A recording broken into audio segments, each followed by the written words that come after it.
դեմ տեղի է ունենում համաժողովրդական ընդվզում։ Ժողովրդի բողոքը ընթանում է ինքնակառավարմամբ, սահմանադրությանը, միջազգային իրավական նորմերին և ժողովրդավարության ոգուն համապատասխան։ Եվ բնական է, որ պայքարը տարբեր փուլերում համակարգվում է ակտիվ քաղաքացիների տարբեր խմբերի կողմից։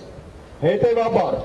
խելամիտ չէ շահարկել շարժման քաղաքականացված կամ միասնական լինելու չլինելու հարցը։ Ակնհայտ է, որ ժողովրդի պահանջները չեն բավարարվել մինչ օրս։ Հետևաբար, պայքարը շարունակվում է։ Հովիկ Աբրահամյանը նշել է, որ դեռ անհայտ է, թե թանկացման 6.93 դրամը ինչ միջոցներից է փոխհատուցվելու։ Սակայն ակնարկել է արտաբյուջետային աղբյուրների մասին։ Հիշեցնում ենք, որ շարժումը սկզբունքորեն դեմ է սակագնի բարձրացմանը։ Հետևաբար չի ընդունելու սակագինը թանկացնելու և ցանկացած միջոցներով փոխհատուցելու որոշումը։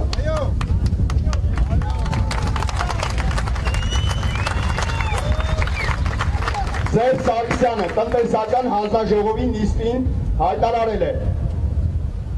որ հարկավոր է աուդիտ անցկացնել։ Կանխավ համոզմունք արտահայտելով, որ սակագնի բարձրացումը արդարացված է։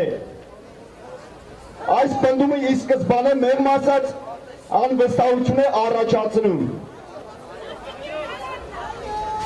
Նաև հայտարարում է, որ այդ աուդիտորական կազմակերպությունը պետք է ժողովրդի ներկայացուցիչների հետ համատեղ որոշի։ Շարժումը պատասխանում է, որ վստահության բացակայության պայմաններում աուդիտի թեման հետզհետե վերածում է կեղծիքները կոծկելու, քան դրանք բացահայտելու միջոցի։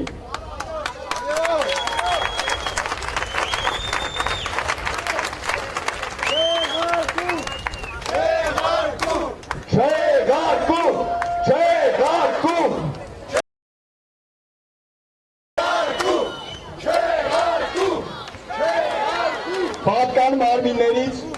ակնկալում ենք վերոնշյալ խնդիրների հստակ պարզաբանում և միաժամանակ հիշեցնում ենք շարժման պահանջները։ Առաջինը,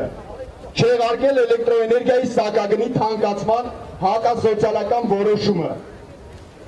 պատժել խաղաղ հանրահավաքի մասնակիցներին բռնություն կիրառած ոստիկաններին և դադարեցնել քրեական հետապնդումն ընթացող խաղաղ հավաքի մասնակիցների նկատմամբ, վերանայել սակագինը նվազեցման միտումով։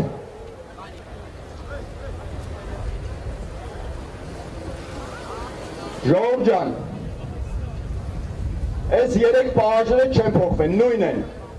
և կանգնելու ենք մինչև վերջ, բոլորս։ Համաձայն եք։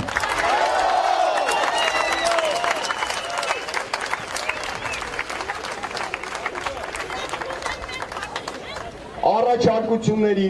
համար խնդրում ենք մոտենալ աջ կողմ սույն հայտարարության վերաբերյալ։ Հաղթանակը և վերջում նշեմ, հաղթանակը մերն է, չէ՞։